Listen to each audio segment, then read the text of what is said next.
So, bakit po kayo nagpa-admit, ma'am? Kasi po nilalagnat ako at sumasakit Okay, yung tiyan okay. ko. Ano nga ulit yung nararamdaman nyo? Nilalagnat ako at sumasakit yung Okay. tiyan ko. Oh, Nasusuka rin ako at sumasakit Ha? yung ulo ko.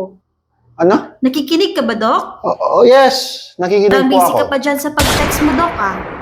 Ay, good morning po, ma'am. I-explain ko lang po sa inyo yung operasyon nyo mamaya. Good morning po, Dok. Wait po. Sige po, sige po. Hello? Pare, nasan ka? Uy, pare! Ako galing Amerika. Diyan ka na?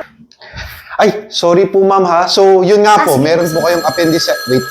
Hello, JNT. GNT po? Dr. Wag Tulaga. Wait po. Sige po, lalabas na ako ng hospital. Wait po. Ay, good morning po, Doc, sir. good morning po. Mag-rounds lang po ako. Sige po, Ang Doc. baho. Ay, pasensya na po, Doc. Paano po Pasensya. yun? Ang baho. Ay, sorry po, Doc, kasi may diabetes po ako. Sige, wait lang po, ha. Babalik lang ako. Doc, excuse me po, Doc. Wala na pong laman yung next na ano Wala ko. na pong laman. Check ko nga po. Opo, mga isang oras na po. Ay, oo nga. Yes po, Doc, Wala kanina nang pa po laman. yan. Sige po, sasabihin ko sa nurse. Wait lang, ha. One eternity later. Doc, paki-explain ng sakit ko. Ano ba naman yan? Ilang beses ko na-explain yung sakit nyo, hindi nyo pa rin naiintindihan.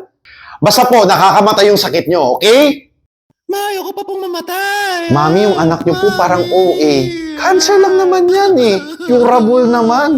Ma'am, kayo po ba si Patient De La Torre? Yes po, bakit po? Grabe naman. Ang yaman-yaman nyo po, ma'am, no? Ay, naku, Doc, hindi kami mayaman. Pwede pong maghiram ng 2,000. Ibabalik ko lang mamaya.